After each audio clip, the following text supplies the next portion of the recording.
deixa o like aqui embaixo, que é bem importante, e bora lá. Primeira coisa, falar sobre Bitcoin, né? Estamos ali no 113, 114, ontem ele estava em 115, né? Teve essa correção que tocou ali a região dos 110 mil dólares, né? Região bem importante. No curto prazo, ele segurou numa região bem importante, né? Que é inclusive o seu canal de alta da tendência de alta lá desde abril, né? Que ele tem essa linha aqui de alta, ele testou nessa correção.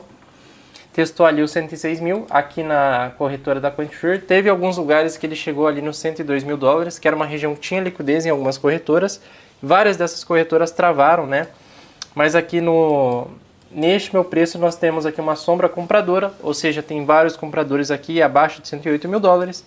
Mais uma vez, um candle que vai ser fechado 9 horas da noite, com mais uma sombra compradora bem importante, fazendo aqui um padrão que costuma ser positivo, tá? É um padrão de fundo, ele já fez esse fundo aqui anteriormente, fez um fundo duplo aqui e está fazendo mais um fundo nessa região. Então, é uma região que tem bastante compradores e é difícil o Bitcoin cair abaixo dessa região dos 108 mil dólares.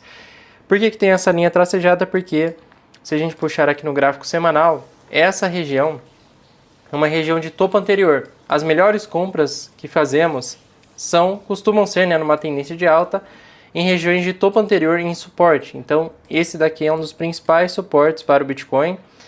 E ele não pode perder isso daqui, tá?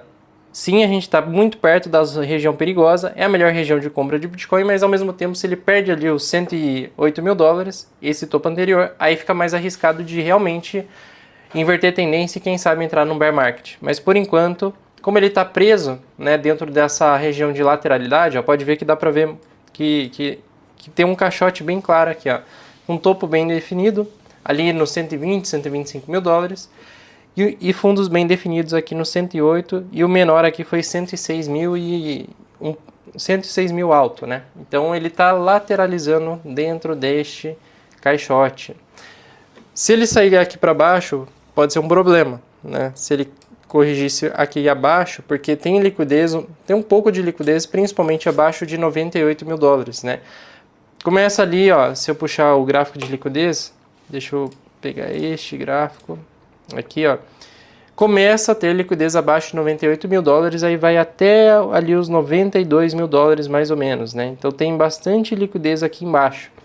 Mas eu não acho que ele vai buscar essa liquidez agora, do jeito que foi o comportamento do preço, ainda mais depois desse long squeeze que tivemos na sexta-feira, fica bem difícil do preço cair muito mais do que isso, né? A gente já teve uma queda muito boa, já limpou todos os apostadores de alta, tem apostadores de alta aqui embaixo, só que eu acho que ele só vai limpar lá na frente, quem sabe em janeiro, né, do ano que vem, ou fevereiro principalmente. Aí sim a gente pode ter um risco de liquidar essa galera que está apostando em alta e o preço ele vai cair para cá. O principal suporte dessa região de liquidação está ali nos 82 mil dólares. Ou seja, hoje eu sei que se o Bitcoin perder 108 mil dólares, eu posso ver ele caindo lá até 82 mil dólares, né? Porque seria de fato uma inversão de tendência. Então ele primeiro poderia cair até 90, 82 mil dólares, fazer um repique, né? Porque o preço ele faz um repique antes de cair, entrar no bear market, ele não cai em linha reta, ele faz um repique e depois continua caindo. Então hoje a gente pode se comportar de algumas formas, né, sabendo disso. Se ele se mantiver acima dos 108 mil, se manter acima de 108 mil, tudo segue normal e a gente se mantém exposto normalmente, sem preocupações. Espera aí, deixa eu voltar que eu tirei os indicadores. Só que se ele perder 108 mil, aí eu tenho que ficar muito atento, eu preciso ter caixa para isso, porque eu tenho que esperar ele terminar a correção, né? Se ele perde os 108 mil dólares, aqui esse suporte, então ele tem que perder bem perdido, né? Não é só uma pequena correção igual foi aqui, que ele chegou em 106 mil e aí já recuperou. Ele tem que perder muito mais do que isso. Espera aí, deixa eu limpar esses desenhos. Tira isso daqui. Pronto. Ele tem que perder muito mais forte esse suporte aqui. Então ele teria que vir para cá. Ó. Ele cai, chega aqui em 98 mil dólares, segura. Provavelmente ele vai fazer um repique. Nesse repique, se ele não conseguir retornar acima de 108 mil, aí azedou mesmo o negócio e é inversão de tendência. Aí isso daqui vai ser um pivô de baixa para ele buscar regiões mais baixas, né? Aí ele vai lá para 90 e poucos mil dólares. Aí ele pode fazer outro repique. Aí isso daqui vira uma resistência. E aos poucos nós vamos construindo uma inversão de tendência em um canal de baixa, né? Então ele vai fazendo este movimento aqui, ó. Lateraliza, né? Pode lateralizar por um tempo até tentar uma recuperação, mas isso daqui é o padrão de reversão de tendência. Ele não fez nada desse tipo ainda. Então, por enquanto, a gente pode se manter bem otimista com o mercado. Alinhando esse dado técnico, né, de análise técnica, análise gráfica, junto com o que tem pela frente, principalmente com relação a corte de juros, é pouco provável que a gente tenha uma inversão agora, mas a gente nunca pode descartar essa chance, por isso que a gente tem que ter caixa, né? Porque caso ele faça essa inversão e venha testar aqui, ó, os 98 mil dólares, temos que usar o caixa para comprar mais barato. Aí nesse repique, aí sim a gente pode vender aqui. E aí a gente vende com, digamos, um prejuízo menor para que eles comprarem 108 mil, porque você consegue baixar seu preço médio para cá, ó, fica em 102 mil dólares, né, dependendo do poder de compra que você tem. Então aqui você pega um repique de 8 a 7% se ele inverter tendência. Então por enquanto ele não inverteu. Isso é só uma possibilidade. Não acho que vai acontecer isso. Acho bem difícil, inclusive, acontecer depois do long squeeze que a gente teve na sexta-feira. Ó, daqui 14 dias, final do mês, dia 29, temos a reunião do Fed. E hoje o Powell ele fez um discurso e aumentou muito a chance, já era bem alta, né, a chance de continuar cortando juros. E depois do discurso de hoje, o mercado ele aumentou ainda mais a chance de corte de juros. Então a expectativa é super alta do mercado para cortar os juros dia 29 desse mês. Ou seja, faltam 14 dias para ter mais um corte de juros. E isso daí é bem positivo para a continuação de alta desse fim de ano. Pegando aqui um resumo, ó, do Powell, do discurso dele de hoje.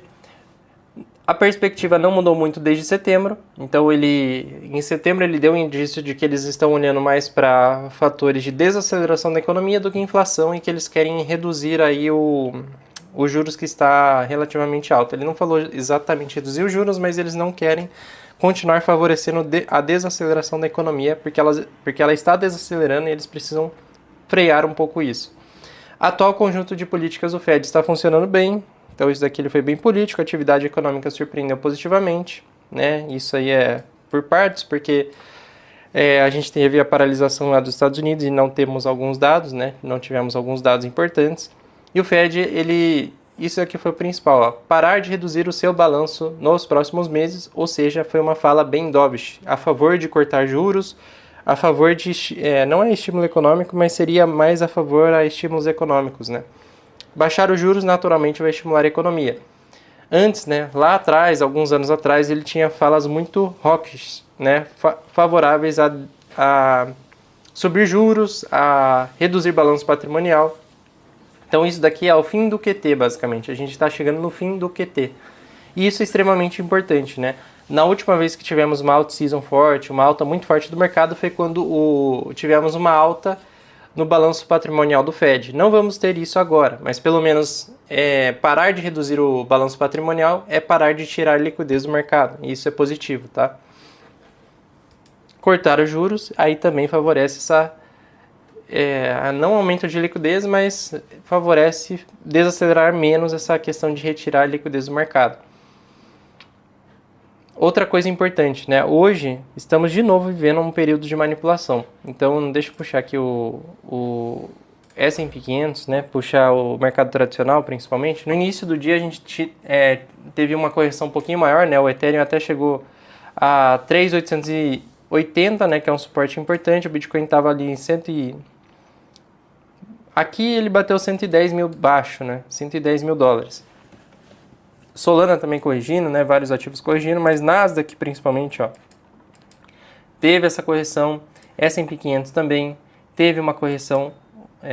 Cadê o S&P? Aqui, ó, S&P também, ó, corrigindo. E teve mais falas do Trump, teve coisas com a China também. Então, basicamente isso daqui, ó. O presidente Trump acusa a China de um ato economicamente hostil por não comprar soja dos Estados Unidos. Agora o negócio é a soja. Então vocês têm que pensar de forma racional quando esse tipo de coisa acontece. O que a soja o que um tweet, principalmente, né, não necessariamente a soja, mas o que um tweet do Trump tem a ver com Bitcoin, ou o que esse tweet tem a ver com o S&P 500, ou o que tem a ver com o ativo que está corrigindo. Basicamente não tem nada a ver, né? Então, é o institucional usando esse tipo de tweet, usando esse tipo de notícia para fazer a manipulação. E geralmente, né, tem até esse estudo que eu quis trazer para vocês, ó, que tem sido extremamente favorável nos últimos 20 anos aí a estratégia de comprar nas baixas, né? Fazer compras durante os dias de queda e correção. Principalmente ó, no S&P 500, esse é um estudo do S&P 500, quando ele tem uma queda de mais de 2% em um único dia, naquele dia da sexta-feira, né? Foi uma queda bem prolongada, ó.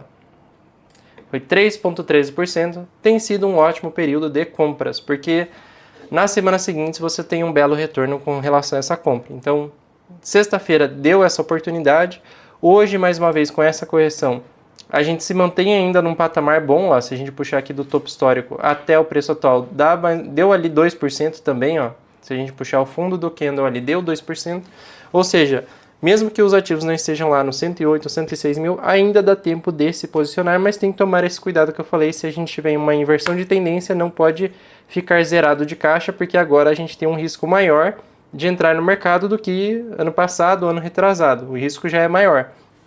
Só que ainda tem espaço para o mercado continuar subindo, porque tem tanto a parte macro quanto a parte de análise técnica, tudo indica para uma continuação de alta do mercado, e só que a gente está num período mais lateralizado. Então, tem dias que vão ter altas, aí os outros dias ele devolve essa alta com uma correção, aí tem dias que ele corrige um pouco mais, aí depois ele vem com uma alta mais forte e ele fica lateral. Então a gente está prestes a ter uma definição aí, ou para cima ou para baixo daquela região lateral do Bitcoin, né? O Ethereum ele está um pouco mais bonito no seu gráfico, ele está numa tendência de alta bem mais interessante. Ó.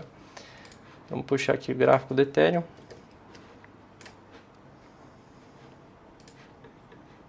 Ó, o Ethereum está numa tendência de alta bem mais interessante do que o próprio Bitcoin, só que ele também está preso dentro de uma região mais lateralizada. Então ele está preso aqui fazendo mais uma vez aquele megafone, ele já fez isso algumas vezes, ó. Os ativos já fizeram isso algumas vezes. O interessante é que no RSI ele está fazendo uma leve divergência. Ó, fez um fundo mais baixo, fez um fundo mais alto. Tudo isso é muito bom. O Ethereum se mantendo acima de 3.850 é extremamente positivo. Não parece, né? Mas no curto prazo ele está começando a construir uma tendência de alta. Aqui no curto prazo, ó, fundos cada vez mais altos. Isso daqui costuma ser o início de uma tendência de alta. Ela começa nos tempos gráficos mais curtos e depois evolui para os gráficos, tempos gráficos maiores, né? Do diário e do semanal. Mas ele está fazendo esse megafone, ele já fez isso no passado algumas vezes, né? Foi aqui, ele fez esse mesmo tipo de acumulação em megafone, né? Onde ele faz topos mais altos e fundos mais baixos. E depois ele faz um rompimento e uma aceleração. Aí aqui a gente tem que se posicionar nessa fase de acumulação, para depois o ativo entregar altas e aí a gente passa por uma fase de realização. Mais uma vez estamos na fase de acumulação, né? Ele tá bem esticado essa acumulação, ó. Vamos ver. Fazem ali 62 dias já que o Ethereum está dentro dessa acumulação gigantesca. A última vez que a gente teve esse tipo de acumulação foi aqui atrás, ó. Também nesse padrão de megafone. Topos mais altos, fundos mais baixos, cada vez mais baixos, também em acumulação infinita. E aqui foram, ó, mais ou menos 60 dias também de acumulação. Então é normal o mercado fazer esse tipo de acumulação, é normal ele ficar lateral. E às vezes dentro dessa lateralidade parece que o ativo está invertendo de tendência, só que por enquanto não está, né? Tem gente que pode até pensar que isso daqui é um início de um canal de baixa no Ethereum também, ó, porque ele está fazendo topos mais baixos, fundos mais baixos. Só que esse tipo de padrão tem sido comum aí durante todo esse ano em acumulações do Ethereum, tá? Todo esse ano ele tem feito esse tipo de padrão de acumulação.